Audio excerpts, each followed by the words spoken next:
चिराग पासवान को लेकर के अगर आप ये सोच रहे हैं कि आखिरकार चिराग पासवान इतने खामोश क्यों हैं, उनके जितने भी समर्थक हैं अगर वो ये सोच रहे हैं कि चिराग पासवान की एनडीए में उस तरीके से वैल्यू है कि नहीं, जब बीजेपी में नीतीश कुमार शामिल हुए और जब जेपी नड्डा जो कि आपको राष्ट्रीय अध्यक्ष हैं बीजेपी के, वो उनको अपने साथ दिल्ली से फ्लाइट में लेकर आते हैं सीएम नीतीश कुमार के शपथ ग्रहण समारोह में, तो लगता है कि नहीं, बीजेपी के लिए चिराग पासवान बहुत महत्वपूर्ण है। लेकिन जैसे जैसे समय गुजरता जाता है उसके बाद कई सभाओं में यह साफ दिखता है कि चिराग पासवान वहां नहीं रहते हैं, वहां से नदारत होते हैं। यहां तक कि चिराग पासवान जिस तरीके से खुले मंच पर सामने आकर के महागठबंधन सरकार पर सीएम नीतीश कुमार पर हमला करते थे, अब वो भी देखने को नहीं मिलता।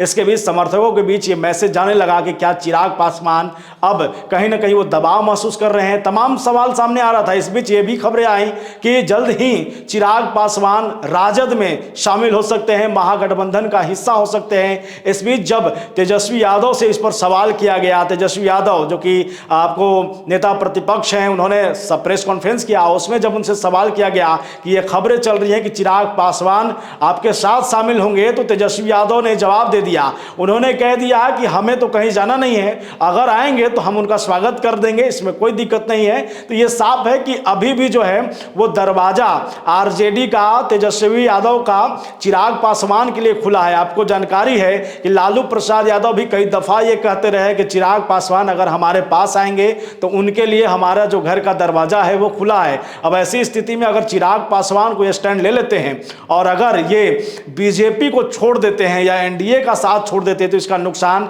सीएम नीतीश कुमार को भी होगा लोकसभा में, क्योंकि आप जानते हैं कि विधानसभा चुनाव 2020 का आंकड़ा देखेंगे तो ये कहा जाता है कि जब सीएम नीतीश कुमार की पार्टी को तीसरे नंबर की पार्टी बनाने का योगदान चिराग पासवान को ही जाता है। ऐसी स्थिति में अगर फिर से चिराग पासवान 2020 की बागी तेवर को अपना लेंगे तो इसका नुकसान बीजेपी को होगा, इसका नुकसान जदयू को होगा, उन तमाम लोगों को होगा। और ये कहीं ना कहीं राजद के तमाम बड़े नेता तेजस्वी यादव खुद जानते हैं कि चिराग पासवान की अहमियत क्या है, इसलिए उन्होंने साफ कह दिया कि हमें तो नहीं जाना है, जिसको जाना है वो आ सकते हैं। देखिए क्या कह रहे हैं तेजस्वी यादव।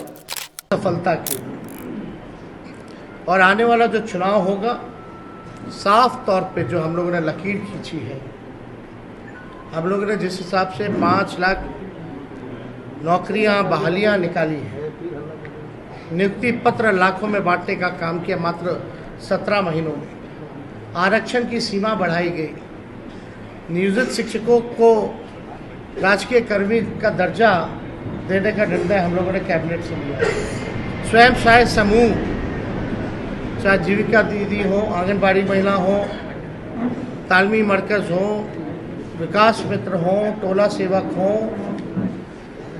आशा दीदी हो, ममता दी हो, सभी लोगों के मानदेय को बढ़ाने का निर्णय इन 17 महीनों में हम लोगों ने किया। इसके साथ साथ स्पोर्ट्स पॉलिसी के साथ साथ आईटी पॉलिसी के साथ साथ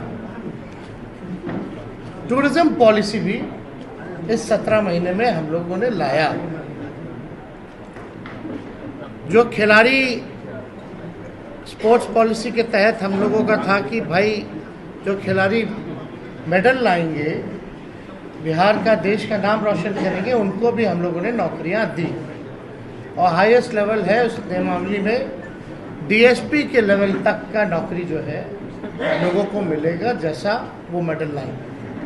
तो खेल के साथ साथ जो पढ़ने वाले लोग हैं, हम लोगों ने नौकरियां देने का काम किया। हम लोगों ने 17 महीने में लोगों के हाथ में कलम दिया, और वहीं बीजेपी के लोग केवल नफरत बांटने का काम कर रहे हैं, तलवार बांटने का काम कर रहे हैं। अभी भी बड़ा सवाल उठता है कि भाई कैबिनेट का विस्तार क्यों नहीं हो रहा, आखिर क्या वजह है।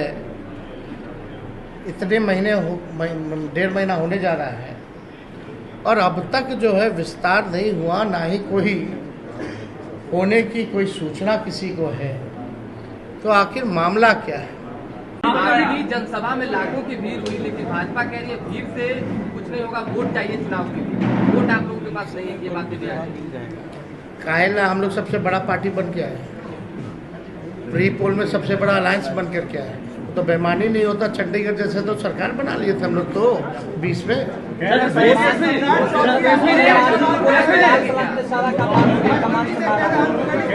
सब लोगों का योगदान है और जो लोग कुछ भी कहते हैं वो अपना भी करके देखो।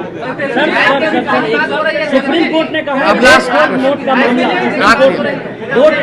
मामला सुप्रीम कोर्ट ने कहा है कि आज जो 4 विधायक हैं उस पर कार्रवाई होगी, क्योंकि सुप्रीम कोर्ट ने कहा कि वोट फॉर नोट के मामले में पार्टी कार्रवाई कर सकती है। नहीं, इसमें हम लोगों ने लिखित में हमारे सचेतक थे और हमने खुद भी स्पीकर महोदय को हमने लिख करके दिया है। तो निर्णय, क्योंकि कानून तो है और इसमें एविडेंस भी है, और एविडेंस आप सब लोगों ने देखा ही था। कोई भी उधर का इधर आके नहीं बैठा, जो कुछ लोग थे इधर के ही उधर जाकर के बैठे हैं। ये तो सबसे बड़ा एविडेंस है। और परंपरा के हिसाब से वोटिंग के टाइम में जिसको जहां सीट अलॉट होता है उसको वहीं बैठना पड़ता है। तो इतना बड़ा सबूत है, तो हम तो लिख करके दिए हैं, कार्रवाई तो होनी चाहिए। अब अगर कुछ निर्णय नहीं ले पाते हैं स्पीकर महोदय, तो हमारे पास रास्ता खुला हुआ है।